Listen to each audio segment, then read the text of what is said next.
This is a Pyramid One International Network presentation.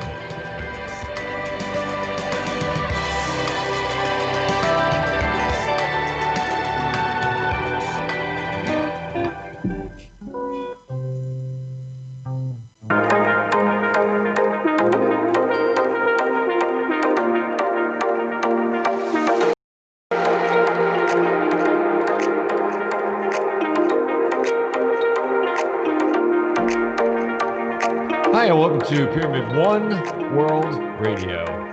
Let me tell you about the host coming up. His name is Dr. Randall George Nozawa. The doctor was blinded after two tragedies. Nozawa's will to live a full life continues undeterred. The doctor is living proof that a person can do everything right, only to suffer horrific events that stymied decades of hard work and left him blind.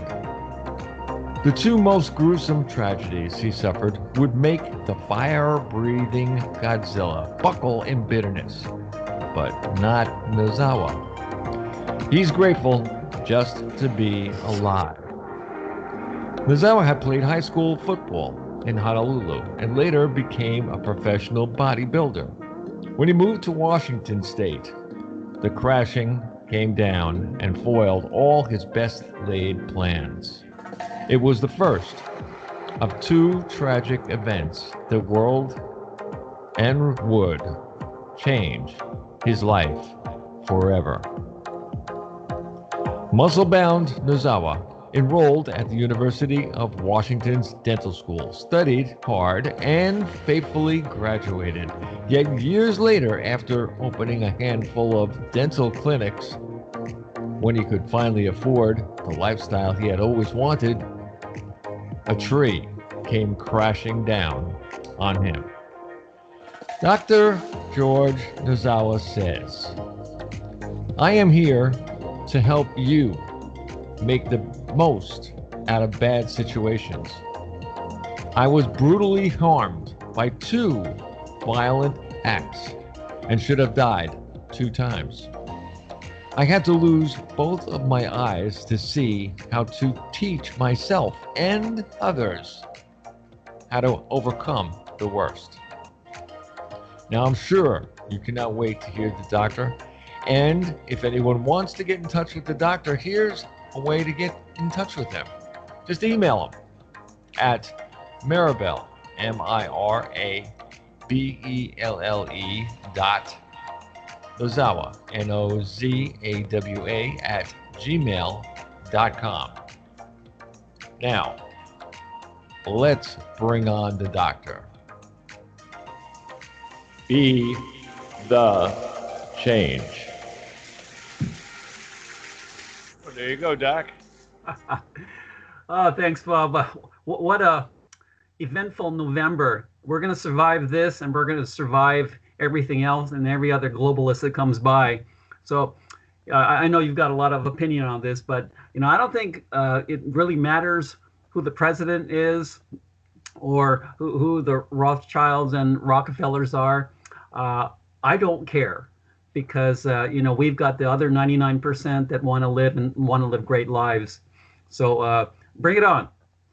I welcome the challenge. And we're here to educate those people out there, Bob, that they just don't seem to understand, that have been conditioned to obedience and, say blind obedience, and not listening to their gut and not caring for themselves, not loving themselves nor loving others enough to stand up tall and strong. So I see this with this show, and I see this, with Pyramid One and you. So, big mouthful for... And we have a great guest here, and well, you probably know, and I'll just say it again. I've since the car wreck and getting shot, I've created this program that I've named Transforming Adversity into Opportunity. It's a 7-step blueprint, which is I call the unstoppable authentic you. And this represents this guest here, because he overcame the worst and found in the worst disguised a path for him, and he just exemplifies courage and determination, and he put a stop to a 20-year-long porn addiction. Yeah, I can say that on the national radio, porn addiction. Oh, yes, you can. He was strong enough, courageous enough to say, no, hell no, no more. And I'm so glad that we have him on the show, because a guy like this shows what's possible when the intention is clear, when the purpose is clear, and then when he chooses himself above the behavior. And he's just a benefit to his family, to society, and to all of us. So, Joshua, welcome to Pyramid One. Thank you so much for having me. That was probably the best introduction I've ever heard. And I'd just like you to travel around with me when I go to holiday greetings with my family, so you can tell them how wonderful I am. No, you are, because this is the first time we're speaking, right? But we had emailed a few times, and I looked at your background, and besides the people that promoting you and all that, I looked you up, and what I first hit me was, wow, what courage. And because I always look at cause and effect and things like that, I always look at what happens in your background, or what happened in there to cause such pain that you had to deal with it in a certain way, and how you chose it was the porn addiction. Okay, and then I'll repeat this, and please correct me. This started when you were about 11, and lasted about 20 years, and then we can talk about what happened then. But what happened before age 11? A single event or multitudes of events that led you to eventually choose a system, a buffer, a solution, to, I believe, a pain that you experienced, a deep pain during the prior 11 years, and whether it was a single event or multiple events. So can you go back and kind of update us on what happened during the childhood, and perhaps that singular event or multiple events, and what led to you starting the porn behavior at age 11? Yeah, absolutely. First off, again, thank you for letting me come on your show and speak about this. There's a real need for this out there, but so many people are squeamish that to be able to have this time, I certainly appreciate it. I wish I could say when it comes to something like pornography addiction, I'm a unique snowflake, but I'm kind of textbook. If you look at Patrick Carnes, or Dr. Patrick Carnes, I should say, who's kind of the godfather of this kind of research and was the first one to start looking at sex and porn addiction as real things, and not just something that perverts and deviants have to deal with. He did a bunch of studies, and he found that especially with pornography addicts, there's a ton of unresolved trauma in past from abuse. He found roughly 70% of porn addicts have been physically abused, roughly 80% have been sexually abused, and around 95% have been either mentally or emotionally abused. Myself, I fall into both the sexual and emotional mental categories. My parents were wonderful people. The only thing that they did, not realizing they didn't do it right, was they picked a babysitter for me for when they were at, who was created an environment that was very unhealthy. There were a lot of sexual inappropriate things happening. There was flat out abuse sexually that I witnessed to other children, that some had happened to me. And there was even more mental and emotional abuse that was an everyday ongoing type of thing. And what happened to me was I was there from about the ages of 2 to 7 years old. A lot of different incidents that I recur, and that, really came back to me during the early recovery days of working on this.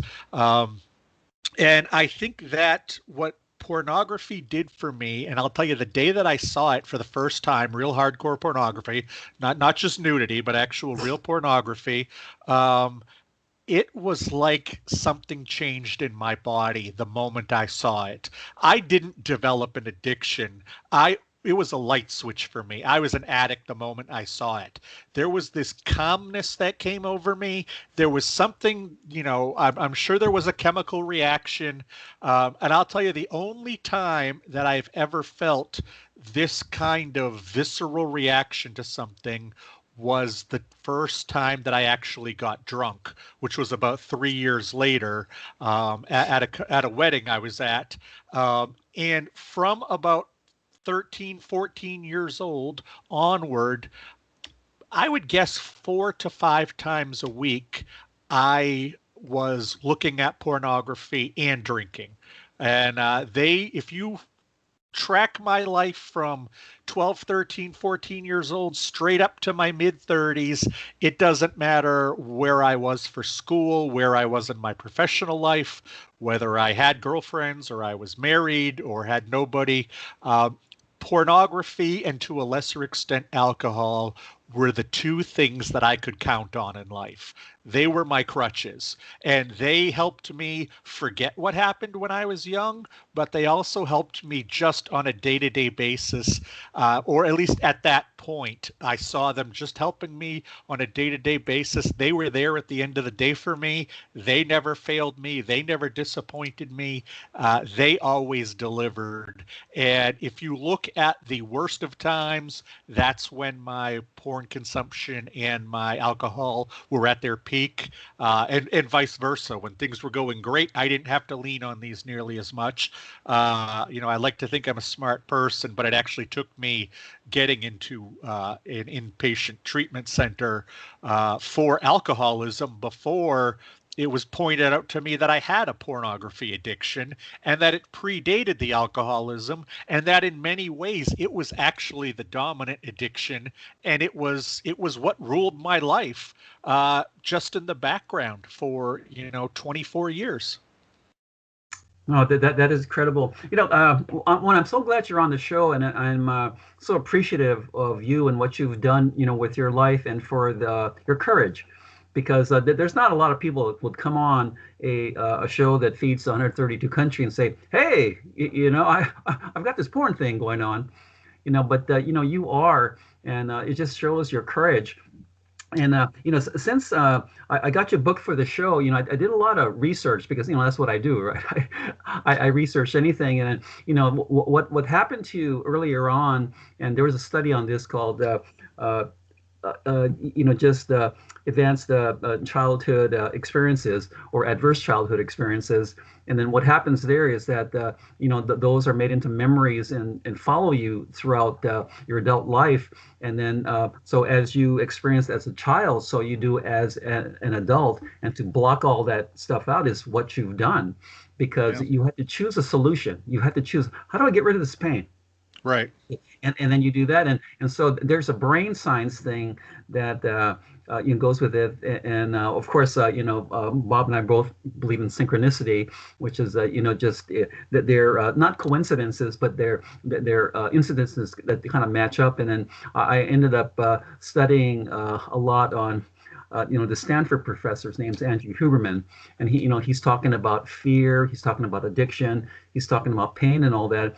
And I learned a lot of brain science from new brain science. So, what you've experienced back then and now, back when was your autonomic sympathetic nervous system going haywire, because you did not have control over your body. Okay, you were in this fight, flight, freeze, faint, or follow mode, and you had someone else with more power overpowering you. And then as a young child, you're going, oh, well, what's this? and so that pain was unresolved. And there's a lot of brain science to this, but with addiction, we're talking about the limbic system and mesolimbic system, which is the reward system, and a lot of dopamine release.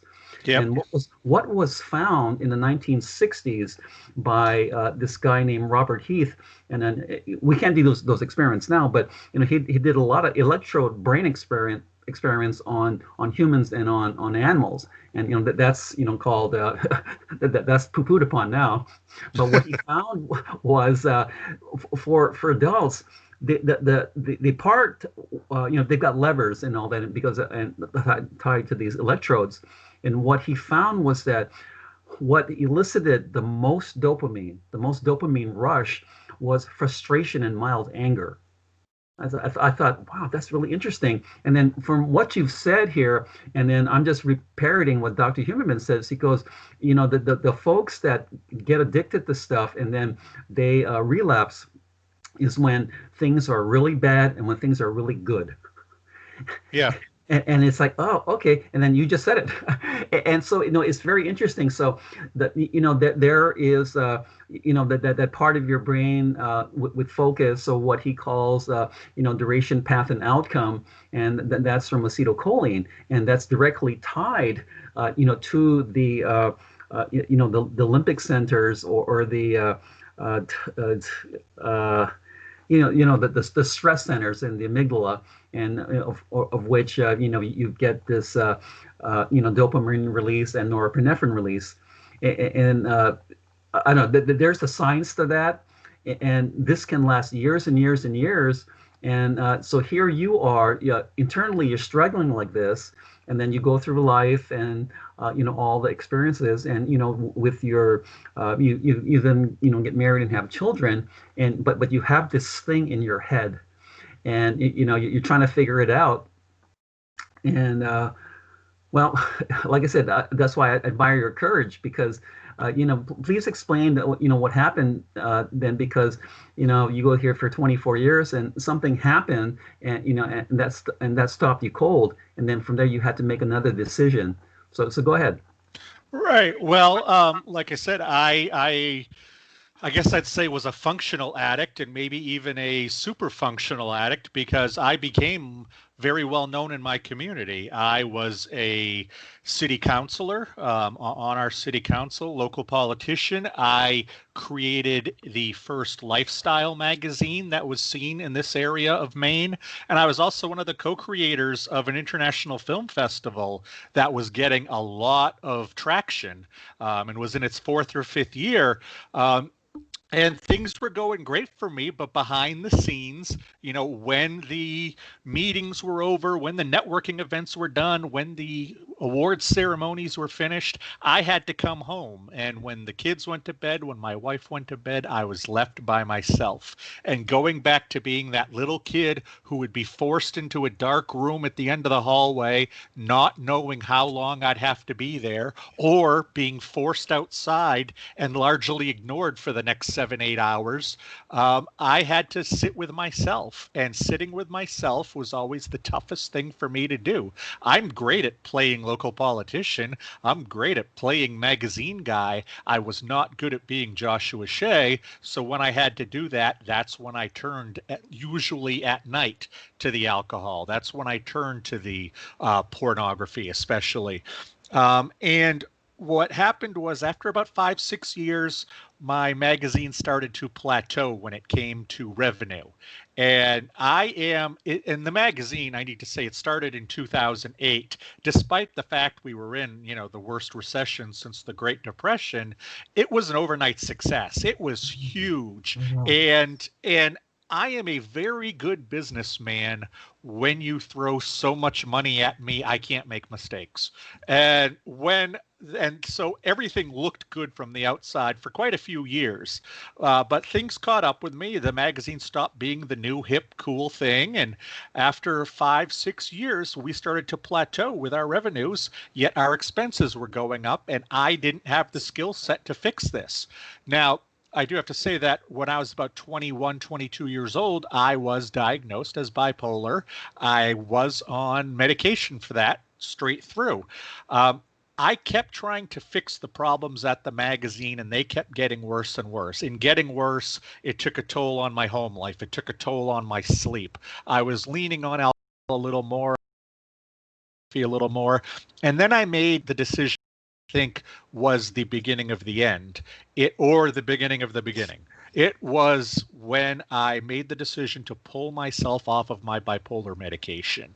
I thought I romanticized the mania of my early 20s. I told myself that it made me more creative. It allowed hours. If I took myself off of my medication, I would be able to tap into this side of myself that basically had a restrictor plate put on it, like a race car.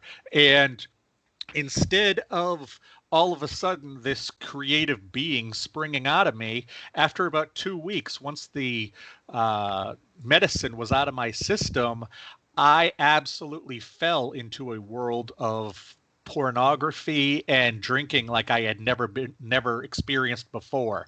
And as you know, and as you described with the escalating of the chemicals in the brain, it takes more and more to scratch that itch. I think a lot of people who aren't addicts, I think that they think that you're trying to get a bigger high and a bigger high, and that's not the case. I'm trying to get the same high that I got 15 years ago, and I didn't need 1/10 as much. It's why I drank beer for so many years, but at the end I was drinking tequila. I needed something with a bigger punch. That bigger punch in the porn area became chat rooms. And I started to talk to women one-on-one in chat rooms, and it wasn't just, it was talking back and forth like you do on Zoom or Skype. But I learned how to surpass or go past my camera, and I found a video of a good-looking guy who was probably 24, 25 years old, who was just typing away on his computer, the kind of guy that a lot of young women will stop and talk to. And I really got into the controlling side of things. I wasn't looking at, and this was in retrospect, and I've had it explained to me by professionals. I drank to numb, pretty much like everybody. My pornography addiction was about exerting control, because when you look at pornography, nobody on the screen says no. Nobody on the screen says, "Can you take out the trash?" Nobody on the screen says, "You're not doing a good work today. Your boss isn't breathing down your throat." If I want 2 women and a man, I've got them. They're not saying no. If I want 10 women and 3 men and 8 cats, I could have that too. There is something for everybody out there, and it's a fantasy land, and it's a land that I could control. So I came to recognize in recovery that I was using this as control.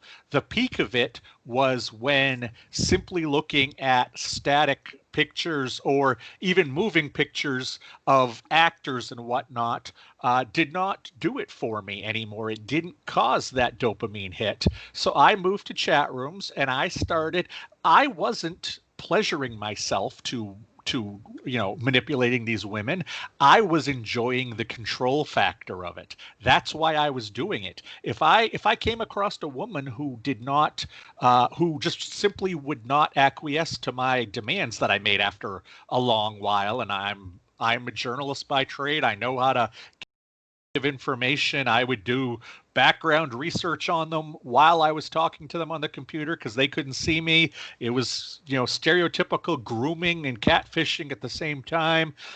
But if I couldn't get them to bend to my will, I would just ask them to do crazy stuff like take that poster off the wall or move that chair over there. Anything to control them, even if it was non-sexual, because the whole thing, while it was based in sex, it had nothing to do with what was going on between my legs. It had to do what was going on between my ears. Yeah. And eventually, I did this for about 4 to 6 months, and ironically, I stopped right near the end of 2013 because the film festival was coming up, and I was still trying to save the magazine, and I slowed down doing this. But on the March 20th, 2014, I was working from home in the morning, and 3 unmarked police cars come up. And you don't have to be familiar with cop shows of the 70s to know what a unmarked police car looks like. And, if you're in Maine and it's March and 5 guys get out wearing navy blue golf jackets, they're the police. And I didn't know what they were there for. I had no idea. I wondered if someone died. I wondered if I had done something illegal in one of my professional ventures that I didn't know about. I got to the door, and I saw the lead officer holding a piece of paper, and I could pick up enough words quick enough. And he told me, as I was essentially reading it, that he was there because I was under suspicion of porn underage porn possession. And because they have a search warrant, you let them in the house. And one of the guys grabbed my computers and went back to a van that pulled up in front of my house. And it took the guy 15 minutes, the lead officer, to basically lay out his evidence. And he had me. One of the women that I talked to in November 2013 was an underage female. And even if I didn't know, and I don't know whether I knew or not, I don't think I cared. I think that's where my mind was at that point. I was in such a place of disrepair that cause and effect and consequences weren't a foremost concern for me. And I had one of these online sessions with this girl, and I got her to do different sexual things that I did to the other women. And it's, that's no excuse. There are 15-year-olds who look 25 and 25-year-olds who look 15. I know this, and I didn't care. And the addiction is no excuse. And I do want people who are listening to understand this. I really try not to minimize this. I really try not to rationalize this, because ultimately this happened not because of my addiction. This happened because I did not take care of my mental health. And I knew I had bipolar disorder. I knew that I needed to keep it in control. And I made a stupid decision to pull myself off of the medication. Anything that happened after that was my fault. So I completely own what happened here. But this was also, and it's kind of cheesy to say it, but while those officers, I first saw them as little devils at my door, now, almost 8 years later, I can see that they were angels. They probably saved my life and gave my life many, many more years to live than I was going to have at that point, because I was in rough shape and going downhill fast. The biggest problem for me, and I can tell you that if you would have come into my office at the magazine, you would have seen trophies, plaques, certificates. There was all kinds of awards all over the wall. And that wasn't to impress you. That was to impress me. I constantly needed reassurance that I was good. I was okay. I was special. And I did that with awards. I did that with trophies. When I would do one of these sessions with one of these women, I would at the very end take a photograph of them, a screen capture, as a trophy. I didn't use these for sexual gratification. If I wanted porn, I know how to find that on the internet. These were my trophies. These were the things that told me I was in control. These were the things that told me I was still special. I didn't want a woman who was just going to whip her top off. I wanted to work for it for 2 hours. I wanted a woman who would tell me, no, I'm not going to do that. And then I wanted to break her down over 2 hours, as completely twisted as that is to say out loud now, because for 99% of my addiction, I wasn't this bad. But I reached that point. And that's one of the things I try to drive home to people, is that if you're hearing me and you think, yeah, I may have an issue with porn, but this guy was really over the top. Well, if I can get to that point, anybody can get to that point. And I ended up being arrested. And it was kind of funny, because the officer, he let me ride in the front seat with him while I called my wife to come bail me out. And he said to me, you're one of the calmest people I've ever seen in this situation. And I said to him, because I already kind of made my peace with it. I said, I know in my heart that this had to end. I knew I'm not doing well. Something had to change. And while I know my life will never be the same, I think my life is going to be better.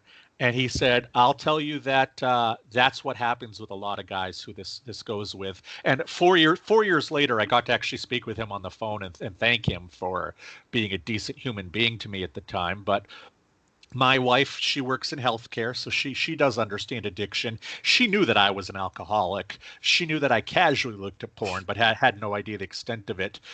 She came and bailed me out about an hour later, and I got into the Jeep and I looked at her and I said, I have nothing to say. I I don't want you to think that I'm going to stand in the way of a divorce. You can have the kids, the house, the cars. What I did is asking way too much of anybody. And she looked at me and she said, just let me, this didn't involve little kids, did it? And I was like, no, it didn't. It was a teenage girl. And she said, okay, well, we know that you're sick. We know that you are addicted to alcohol. Clearly, there may be something else going on here too. Let's figure this out. We drove to my office so I could tell them that I wouldn't be there for a little while. By the time I reached, two different media outlets had already contacted them. When I was arrested, the state, because of my stature and the fact I was known in the community, the state police had a press release ready. So I left my place of work where I was one of the owners of the magazine, and I got fired later that day, which is probably the best thing that happened to me that day. But when my wife and I left there and got to our house for the first time, there was already a TV news van in front of it. And we had to run from TV news vans a couple times that day, including one point at night when we ran with our kids into our bedroom.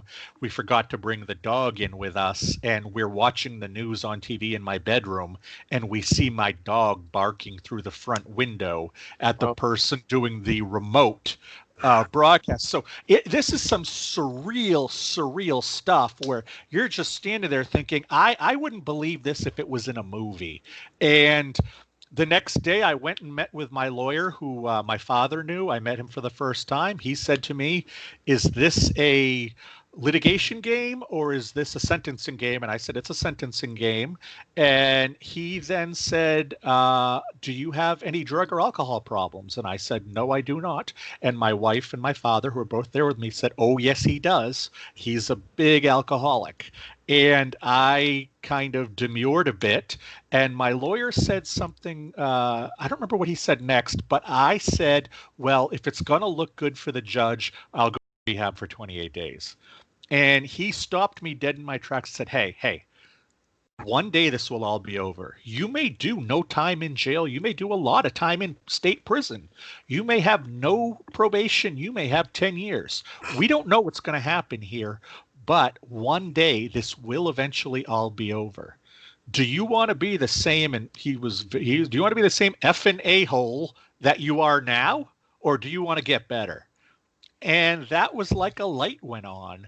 And within a week, I was at rehab in Palm Springs, California, working on the alcoholism part. I wasn't there 28 days. It took me about 10 days to get with the program. I ended up being there 70 days. And about halfway through, my caseworker, he knew a certified sex addiction therapist who was in Palm Springs, and he had him come meet with me. And I started to meet with him multiple times a week before I left. And that's when it was, really uncovered that not only I'd never heard of porn addiction. I thought that the porn behavior was just an offshoot of the alcoholism.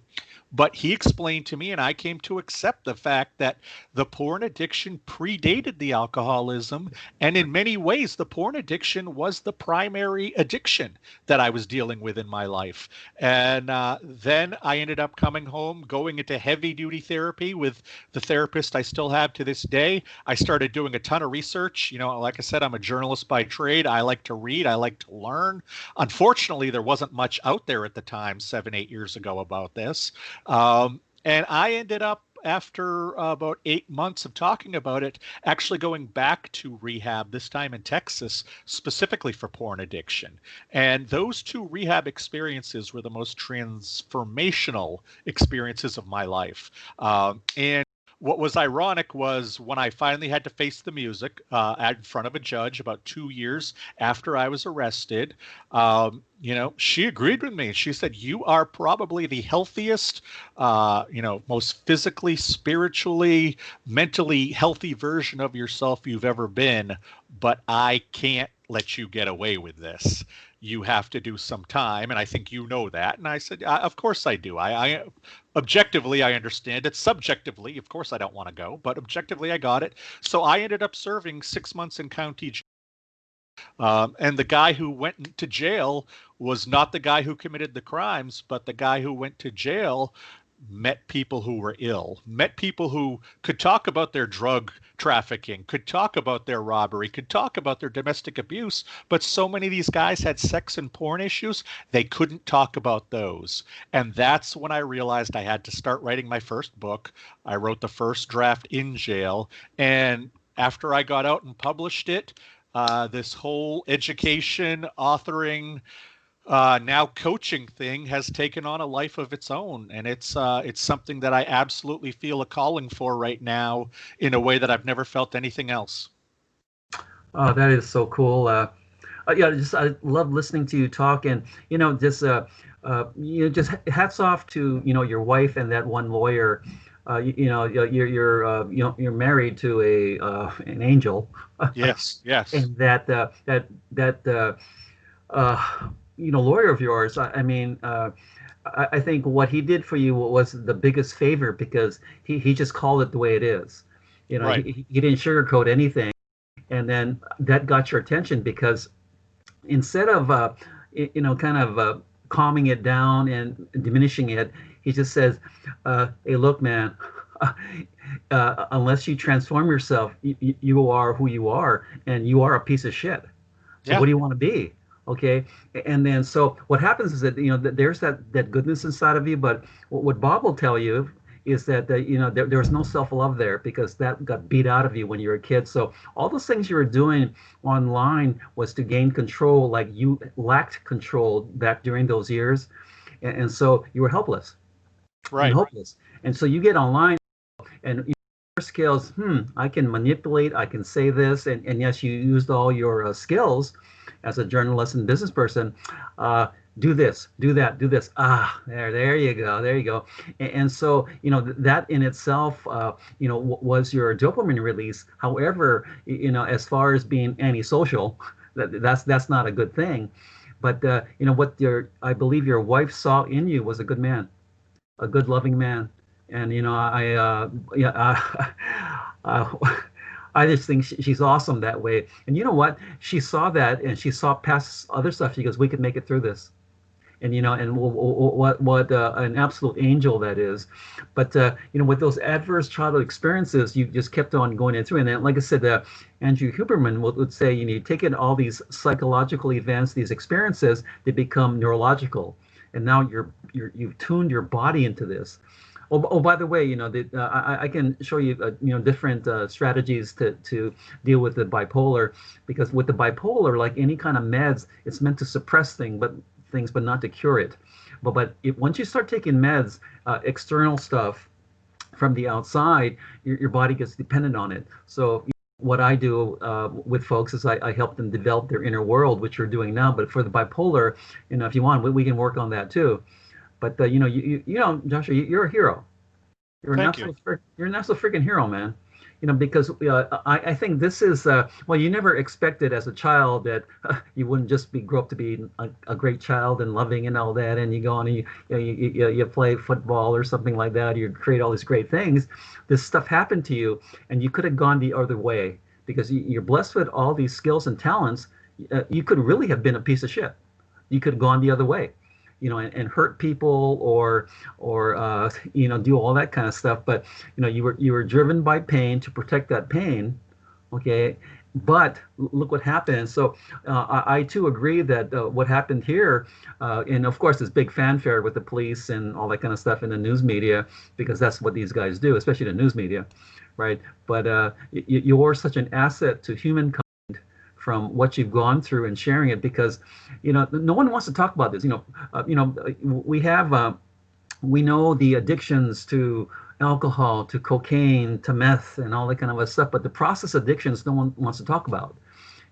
Oh, you steal from the stores, and well, sometimes it's kleptomania, and sometimes it can't be helped, but there's that dopamine rush when you do those kind of things, when you pull out all your hair. Who the hell wants to do that? I said, well, I feel good when I do that. And so what you bring is, just regular education to the public, because, I think there are thousands and thousands of people out there that are kind of hiding in the shadows, like you did when everyone goes to sleep. Oh, okay, let's turn all this on, and they're trying to resolve a problem. They're trying to buffer the pain. And, sometimes it's embarrassing. Say, oh, I need help because I watch porn. They go, oh, really? And the Snickers come, and from there, everyone downplays it. Oh, you weirdo, kind of stuff like that. But this is a real thing, because it's a way to buffer pain. It's a way to stay away from it or run from it.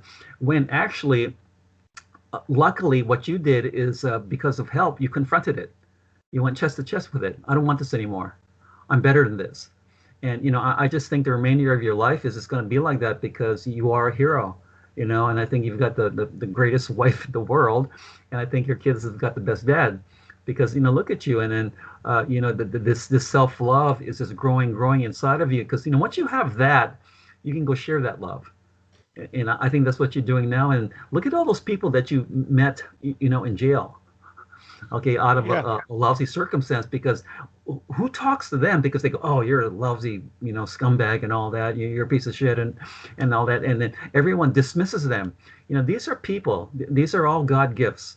And, it's incumbent on us to try to help everyone else out. And look at the course of our country now, how gross this is. Okay, Yeah. we have bad leadership. We don't love each other. We're trying to blame each other, or this political thing. You sit on one side of the aisle. I said, why can't you guys sit together and talk it out? And what about caring about everyone? How about everyone get rich and not just a few people? And so there's so much that can be done, with love, and all that. And I don't think it's cheesy. And what you said wasn't cheesy, not at all, because you confronted, that obstacle. You confronted the pain. You confronted the fear. And our country is right now reeling from fear, hiding from fear. That when everyone should be standing tall and confronting it, like you did. Okay. So tell me now, then, ahead of you now, because you're doing all these wonderful things, and I think things that you never in a million years would have ever thought. Well, this is going to be my my career track, or what I'm dedicating my life to doing. Oh, So what's ahead of you? yeah, absolutely not. It's funny. I thought that I was put on this earth to be, the kind of person who was a politician or, would be a magnate of media business. And I realize now that I was put here to go through that, but I was put here to go through it so I could get to this point. And now that I've written 3 books, I've done a ton of presentations to people. I've done a ton of different interviews, and I've been doing a coaching advising piece for probably about a year and a half now. I have come to the conclusion that my skills, my story, what I can do is best in 2 areas. One, it's just simply educating general society. I love going to libraries. I love going to colleges. Before the virus stuff all happened, I love talking to regular people about this who are open-minded enough to listen, because that's where we have to start. We have to go with some of the low-hanging fruit of the people who are willing to listen, willing to talk about this, and you'll find them in places like libraries and colleges. So I love talking to the regular folks. The books that I write, I'm the kind of geek who, probably like you, really enjoys medical studies, really enjoys psychological studies, but I know most people don't like these things and don't want to try to decipher them. So the that I write are very middle of the road, middle America. Anybody can understand this, because that's what wasn't there for me when I decided that I was going to start researching. I had to go to the the reports. I had to go to the studies. There were no books like mine out there, so I created these books for people who have these issues, and I want to continue to talk to people who are not yet in recovery, are not, or maybe even don't have a problem, but want the problem. The second half of really where I feel I've been called to now, going back to talking about my wife, is after my first book came out. My first book was largely a autobiography of the last 5-6 years of my addiction. And how the magazine rose and fell with that addiction. It was shocking to me once it got out there that half of the messages I got were from the partners of porn addicts. And it never occurred to me that would be the case. So I have my second book that I wrote with a licensed marriage and family therapist, and it's called He's a Porn Addict Now What? An expert and a former addict answer your questions. And it's strictly Q&A format with my friend Tony, who has dealt with hundreds, if not thousands, of men, women, partners, addicts in these situations. And then myself, who has a very unique first-person story that I can communicate to a decent level, especially in writing. We put this one out there, and I have been absolutely deluged since that came out about a year ago from partners, girlfriends, even mothers, sisters, brothers, fathers, people who are the loved one in a porn addict's life who feel absolutely helpless, and they don't want to judge, they don't want to blame or shame, but they're also dealing with a substance that society has told us this is reserved for perverts. This is more than just being a drug addict. This is more than just being a gambling addict. There's something really wrong with you when it has to do with sexuality. And I like talking especially to the female partners of male addicts. Right now, I'm going through a certificate course specifically for betrayal trauma because I want to learn more about that, so I can help these women. And then next month, I have my first TED Talk coming up. Oh, and congratulations. Thank you. I'm gearing that towards the title of that is going to be The Twisted Tentacles of Porn Addiction.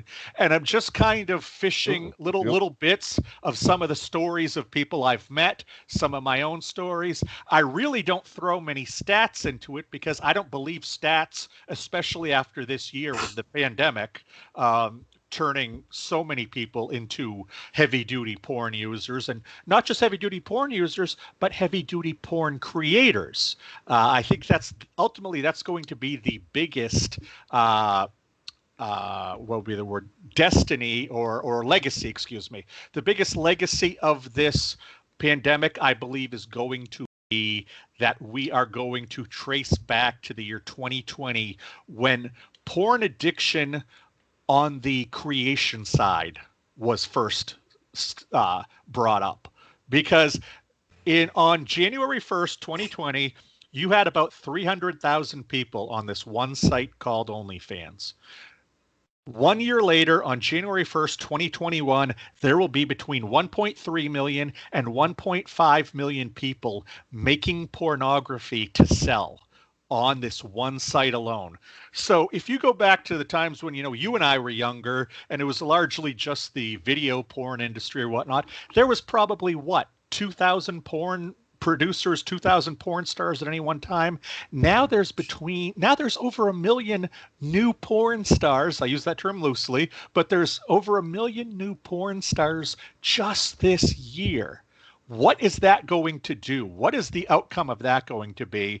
And for my most recent book, I interviewed many of these people, both men and women. And while a lot of them love the money, it was really troubling how many of them love being told they're beautiful, love being told they're special. They say they are nothing in real life. They work at the Gap for $12 an hour. Well, they can go online and rich men are giving them $100 an hour to just show their butts and talk to them. And they feel like they're the most special thing in the world. And that is just a dopamine rush.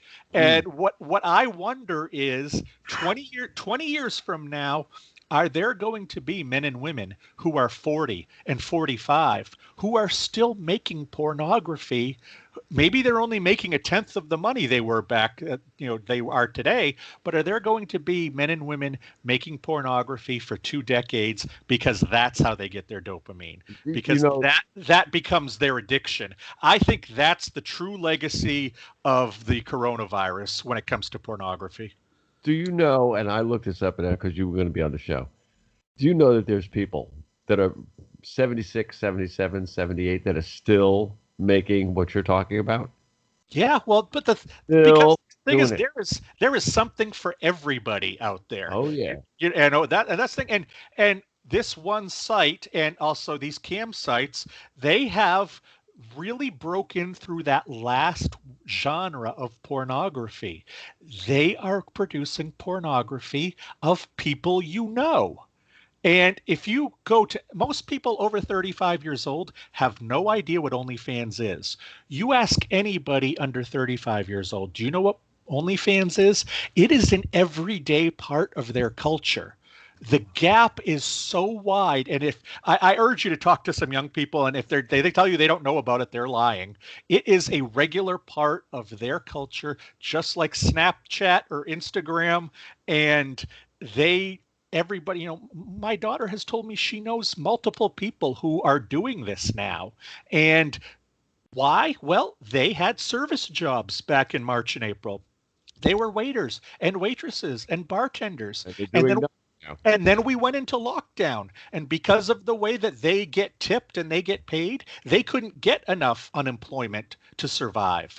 This is also the generation under 25, under 30, who grew up with the internet. So they have less stigma when it comes to nudity, when it comes to pornography. They're much more open to those ideas. So they're much more open to showing everything online. And, there are people who do just PG-13 rated stuff, and there are people who do X-rated stuff. One of the things with the online pornography is it's not like you're a stripper. It's not like you're a prostitute. You're doing this from the comfort of your own home. You set the limits. You set the prices. It's the safest version of making porn that exists. And if you can't get a real job out there and can't pay your bills, and you're a good-looking, gregarious person who's used to working for tips, it seems like a obvious solution. And for well over 1 million people, 750,000 of them being in America, it is the obvious solution in 2020. And I worry about more waves coronavirus and how long we're going to have this, and if this is going to continue at the same rates once we get the virus under control.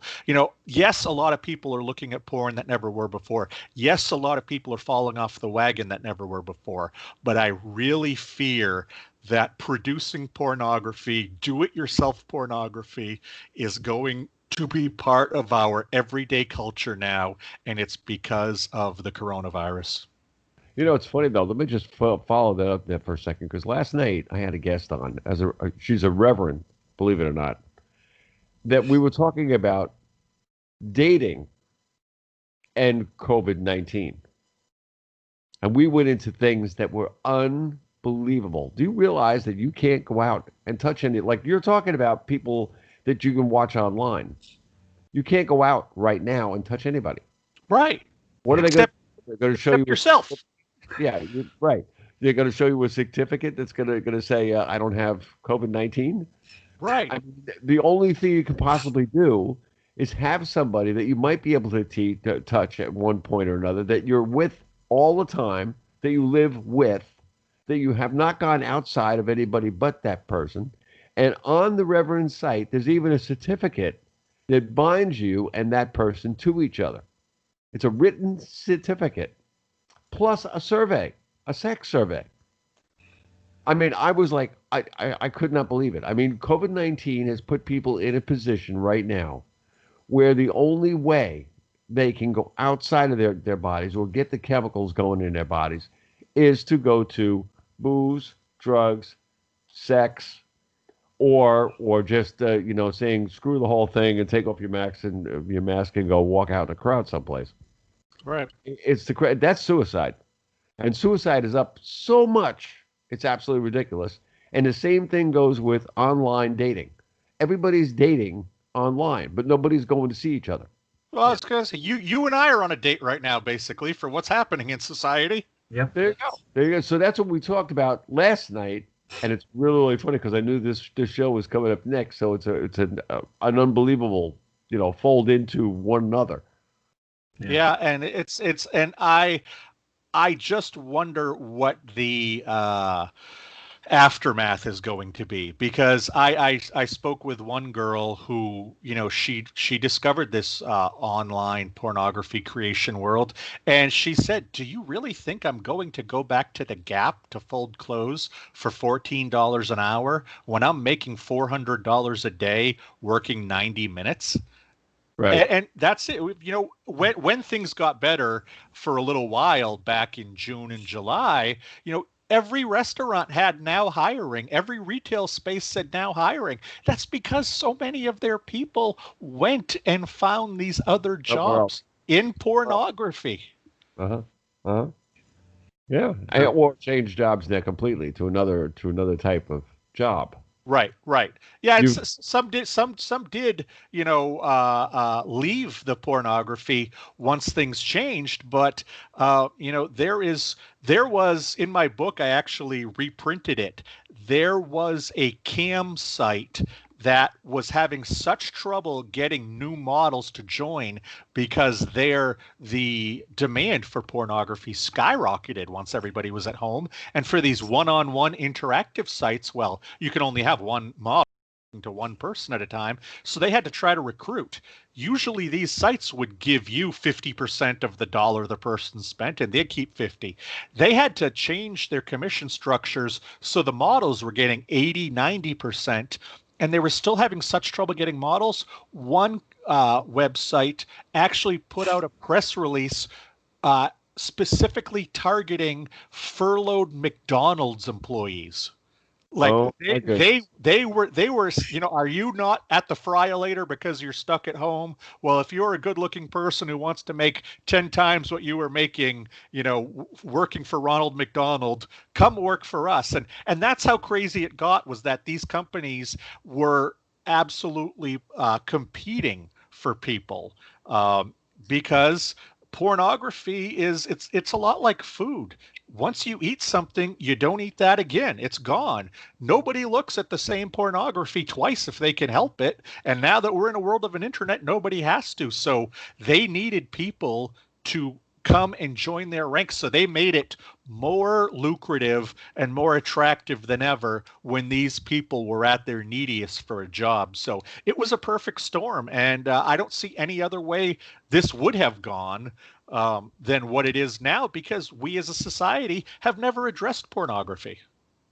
One thing I can say to everybody out there that's listening right now, and we've got a few on the chat room. There is right now so many jobs that are out there other than being a sex model. Yeah. And all you have to do is go get them. Right now, they can shut right now. In fact, you're in one of the states right now that's shutting down, Washington State. Yeah. Going to shut down. Now, next one down, California heard about Washington State this afternoon, and California saying they're going to do it too. Yep. If this happens again, do you guys realize that the only jobs that you'll never lose, that'll never stop, that'll always make money, a lot of money, are food deliverers? Yeah. People who deliver food. Yep. Or services. That's about it. I mean, I've been out. I've done this kind of thing, just to see what all this is about. Like, what I can't talk honestly on here unless I've either done it, seen it, heard it, or somebody actually told me exactly what their story was. But something like that, it is so weird, especially with COVID. If you go to someone's house and you go to bring something to somebody's house, they open the door about that far and they go, just leave it on the mat. Yep. Honest to goodness. This is the type of people that we're becoming. Right. Which is the most terrible thing I could ever think of in a billion years. There used to be a time that people could go up to another person and say, hey, how you doing? My name is. You can't do that anymore. Now they got to be standing 6 inches away, and you better have a tag on your shirt. Yeah. It's like, hey, I'm him. No, and if you don't have a mask on, and they're going to Yeah. report you and get credit for it. Yeah, Yeah. and if you get told, like, if you get more than 4 or 5 people, whatever it is, in your house, and they're having a party or something, and somebody happens to see it through your front window, or see the people on your front lawn that they're leaving or something, and they report it, they can, some of them in a couple of states, and that they get a couple of bucks for reporting it because they arrest or do whatever or fine whoever it is that had the party.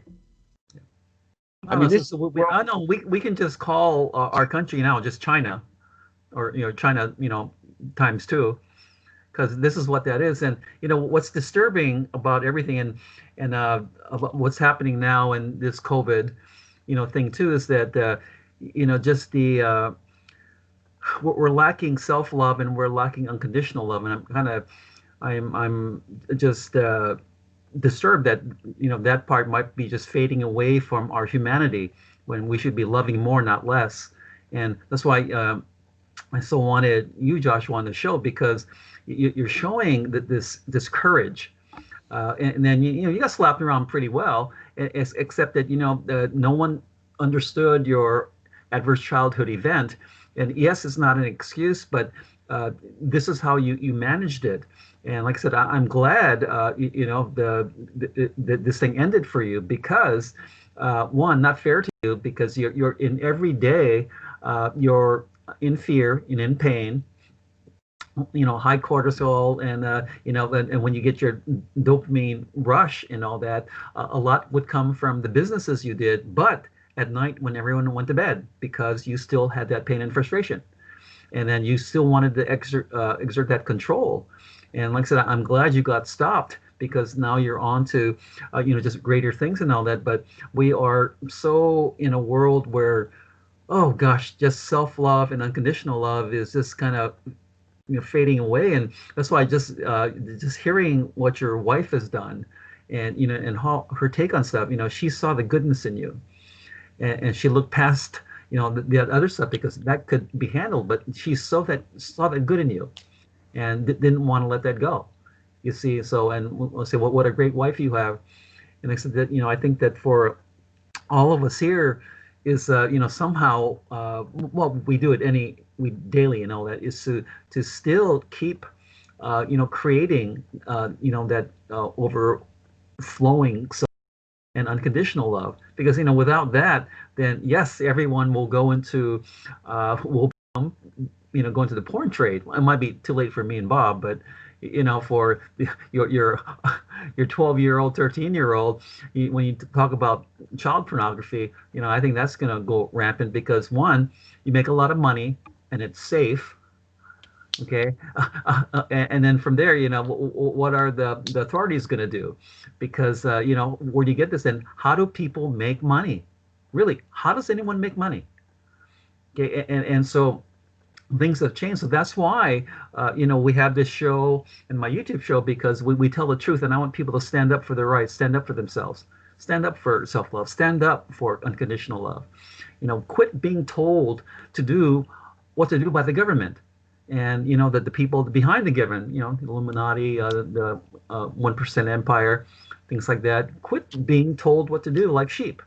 Okay, we have to fight for our rights. And what you've done, Joshua, you stood really tall. Okay, and then well, where I think this is going to go for you is that in all my years in graduate school in counseling psychology, when it comes to the addictions, the chemical addictions, we talk about all that kind of stuff, and the process addictions, we talk about that. But when it comes to like sex or porn, that gets whispered. Oh, porn addiction, sex addiction, and all the the women in class would go, oh, porn addiction, wow, that's gross. I go, well, no, I don't know, gross it is. It's an addiction, and you have to understand the mechanism behind that. That there's pain involved somewhere. Okay, the person is trying to buffer from pain, so this is just what was chosen. And you look at the brain science. You get a dopamine rush. Who doesn't like a dopamine rush? So I think what you do, Joshua, is you bring courage and heroism, to the front end. I can't wait to listen to your TED talk, because this is a relevant thing going on, and it's going to grow in number because one, it makes a lot of money. The other is that okay, as far as job goes, right? It's hard even to get paid to play sports anymore, or if you're an accountant or executive, or like say the chance of working at the Gap or McDonald's, for minimum wage or making $400 or $500 in a day. Well, which do you choose? Well, hell yeah, I can stay at home and work for an hour and a half and make that. And so, like I said, I'm just so glad you got to be on the show because what you bring here is something very special. You're a courageous guy, and with all the talents that you have, and you were that one to get molested when you were a kid. Okay, and what you've done is you turned that worst tragedy into a massive opportunity. Just a massive open door. And thanks to you, we have a lot of people out there that can learn from you. And I think this needs to get taught in graduate level psychology because it's never taught. Because everyone's still, they don't want to say those words, you see. And but I think it's going to become more common because one, you can't beat the money. Right. and then because there aren't jobs out there that's going to pay that kind of stuff. Right. Well, that's the thing is that I always bring up is that can you really blame a single mother, of two who the dad ran out on her and she's not making ends meet at the Gap anyway?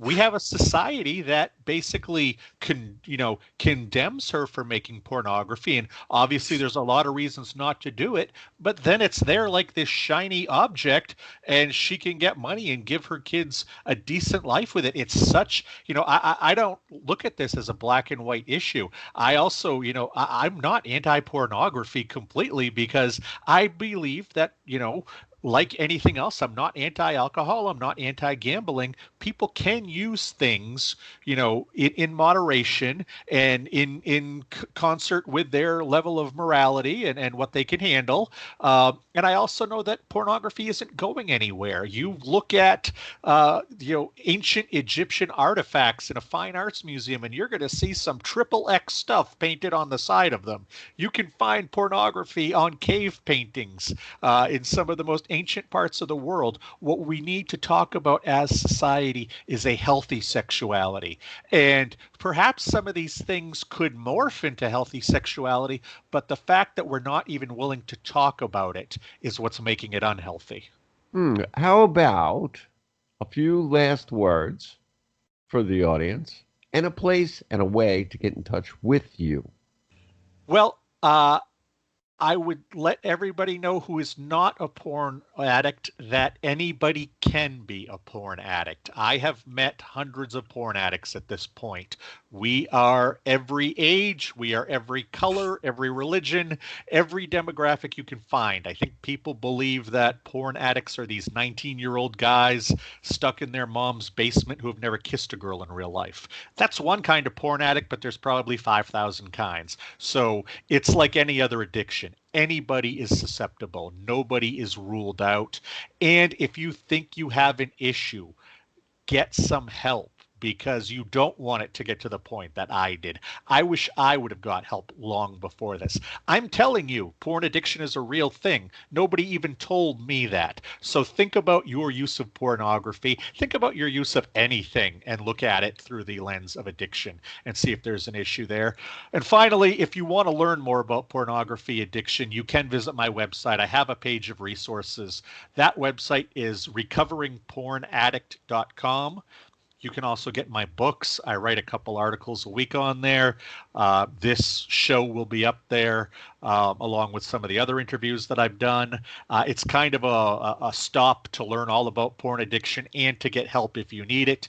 You can contact me through that website if you need some additional help and some navigation. I'm here to help. Please don't just sit there feeling like you are the, one pervert on a desert island who is like this way. There are millions and millions and millions and millions of us out there. And it takes a lot of courage, especially with this addiction, to step forward. But if I can do it, Anybody can do it. So get yourself healthy. It's such a better world to live in.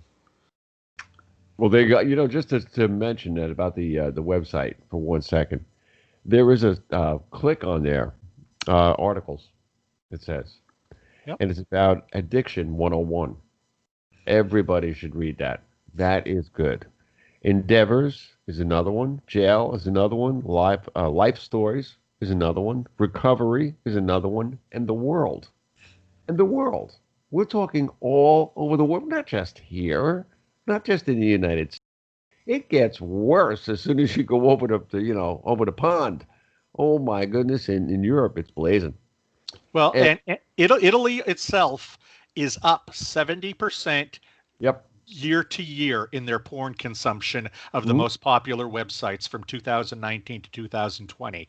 That's why I think most stats from before 2020 are pointless, because this has been a year that will be remembered in the annals of porn addiction. Is it the beginning year or the end?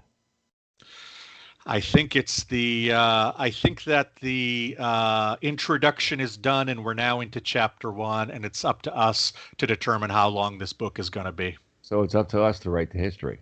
Absolutely. And history is written by the victors, so we better win.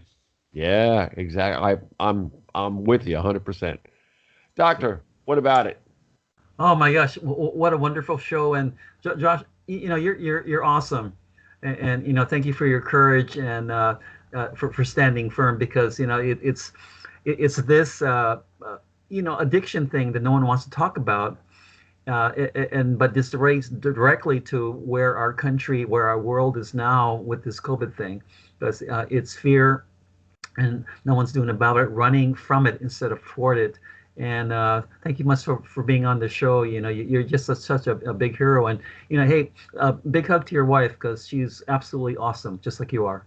Yeah, I'm going to have to let her listen to this one, since you just built her up to a goddess level. Well, absolutely, she's gonna love this one. She absolutely is. And what an awesome, she reminds me of my wife. I've put her through some stuff too, but she's still around. So I said, honey, I don't know why you're still here, but I'm so glad. But she's awesome, and so are you. I'm so glad you were on the show. All right, thank you so much. Gentlemen, this was an awesome show. No two ways about it. And we got to do this again sometime. Yep. In fact, you know what? The next time we do it, now we should get a bunch of people Josh, you should bring in a lot of people that you have, that you've spoke to. And we can put 10 or 20 people on here. Yeah, I'm sure they'd love to talk about it. That's what everybody wants to talk about, is their porn abuse. In a case like that, we can find out what the rest of the world's doing. Why not? Yes. We'll invite them. Yeah, we can. You know what? We need to keep talking about this, and in any venue at any time, I will be there, because like the Blues Brothers said, I'm on a mission. I love that one to death. There you go. Oh my God. Well, in that case, we're going to get out of here. This has been Pyramid One Radio World Network. We're all over the place. We're all over the planet. We're in Australia. We're in Texas. We're right here in Florida. Hey, you know what? Love is a big word. It's 4 letters long. That's what we've been talking about all day. Loving yourself. Loving everyone around you. If you love yourself and respect yourself, you will respect and love everyone else. Tonight, Dr. Randall George Nozawa. Be the change. God bless y'all. Bob Charles.